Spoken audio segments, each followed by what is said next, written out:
Hello and welcome everyone to the Solo Multimedia Podcast, where I give you my unfiltered takes straight off the cuff. And today I've got a bit of a weird one for you. So Converge, famous, very influential metalcore band, arguably mathcore, have released a redux of one of their old splits with Agoraphobic Nosebleed called the Poacher Diaries. So I don't actually know when this thing initially came out, but basically, from after listening to this for essentially the first time, I can say for sure that it sounds like it's before they kind of really found their footing with like Jane Doe and released, all those classics essentially back to back to back. But like I said, I've never actually listened to this thing. So first things first, if you're here just to know what the Redux sounds like, to know if how the mix is different, all that kind of stuff, I can't really provide that because I have no idea what the original one sounded like. I've heard 2 of these songs live, but that's pretty much the extent of my knowledge. But what I will say about this EP, just coming in with a fresh ears, I guess, is that it's obviously it's interesting because I don't even know when this actually came out.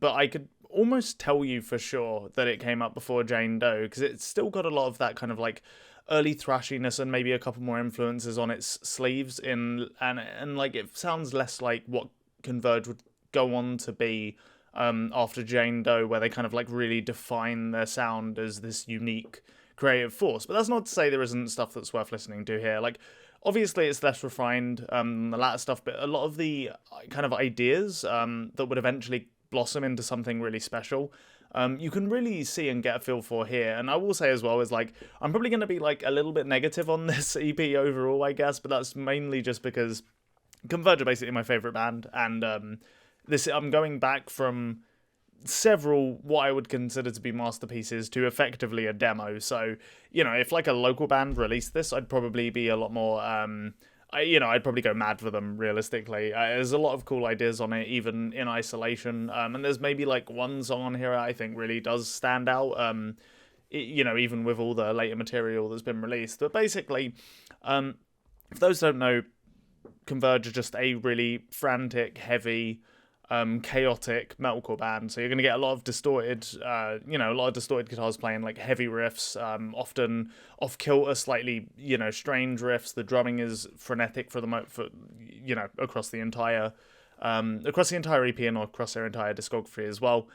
You're getting this really like kind of thunderous bass to hold it all together, and I feel like I just mentioned the drumming. Actually, I can't remember. Sorry, no, it's the vocals I wanted to talk about, and the vocals are just hellish. For anyone who hasn't heard Jacob Bannon's vocals, you're in for a treat, especially if you like heavy vocals. He kind of sounds like a demon a lot of the time. His vocals are incredibly distorted. Just the way his voice projects is so gnarly and so visceral that it's kind of it almost comes across a little bit like another instrument as opposed to vocals a lot of the time, and that's probably slightly less the case here than it is as they would go forward, but it's still definitely the case here. To kick the whole thing off, you've got the track Locust Rain. So this is one of the songs I've heard, and essentially the whole thing's just a really thrashy, fast number. It sounds a lot like other early Converge stuff that you might catch off Petitioning the Empty Sky, or even maybe a bit older than that.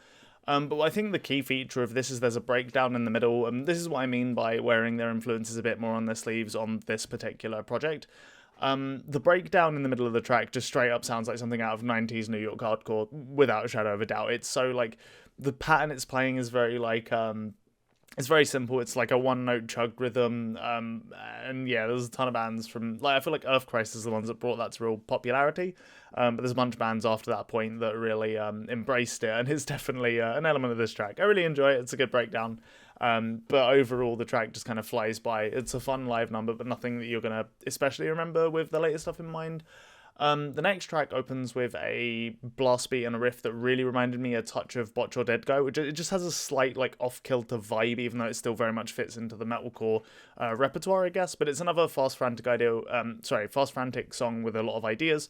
It's probably not as well sorted as it could be. It's not a bad track, and it does have a breakdown on the end that hits in a very similar way as the first track, so like I said, there's definitely some influences here that aren't as unique to Converge as what they would go on to be.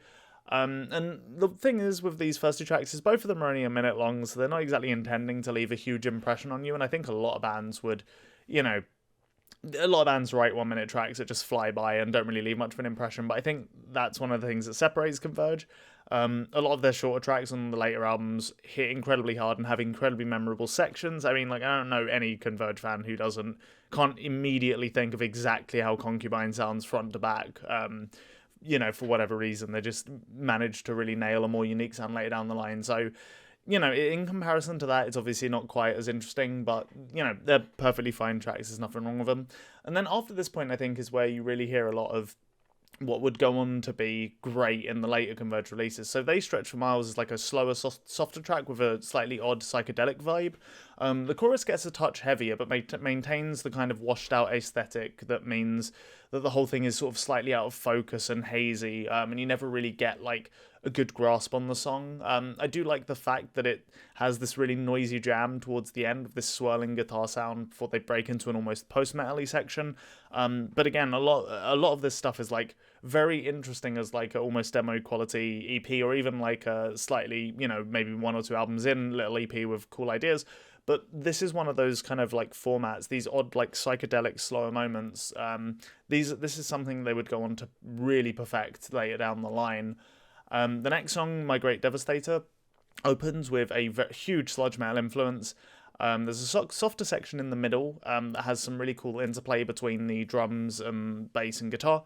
It almost feels a tiny little bit like a fetal version of what they would do on the song You Fail Me much later down the line. Or at least I'm assuming that. Like I said, I have no idea when this released. But the ending has a really frenetic mathy feel to it, which I can really appreciate. The next song, Cuban Shield, is another faster tune with basically what I would describe as the closest to a modern Converge song of any of the songs on here. There's a ton going on. I didn't even really manage to absorb all of it, because there's just so many riffs being, thrown at you from every angle, some of them more mathy, some of them more metalcore. It's just all over the place, and the vocal delivery is absolutely frantic as well. The musicianship on display in this track is pretty impressive. I really got to hand it off to, I don't know who the drummer was at this time, but I could only assume it's Kurt Ballou, because it has a lot of his kind of stylings, I guess, or at least it feels like that, with lots of very quick feels, kind of, woven into these detailed grooves, I guess, which just give the track a lot of flavour. So yeah, cool track, difficult to absorb on a first listen, probably the closest to what they would go on to do for the majority of albums like Jane Doe and You Found Me. And then the song that I alluded to earlier, with it being the one kind of standout track, was Minnesota, which is the final track. I don't know if there's anything else really that Converge have done like this. And funnily enough, I've actually seen Converge play this song live when they were playing under the Blood Moon name and doing all of their kind of lengthier, more ambitious stuff. Essentially, this is just a really odd, noisy, ethereal song. It's kind of in line with their later experimental, longer songs, but the whole thing is built from this like core riff and groove with tons of effects and elements thrown on top.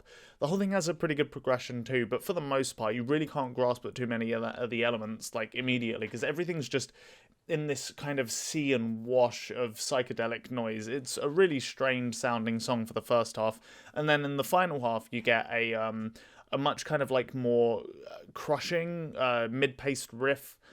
Before an outro that has a very simple but effective like single chug-in pattern complemented with drums and some like warped guitar leads that really bring the EP's crown jewel to a close, in my opinion. But yeah, this track definitely stood out. This is the one track that I'll 100% return to. Not to say that any of this is bad. If you've come to this and you're a Converge fan, it's definitely worth checking this out. If you haven't, if you've listened to everything kind of beyond Jane Doe, really. I would recommend this as like a kind of cool little, fetal position for the band, I suppose.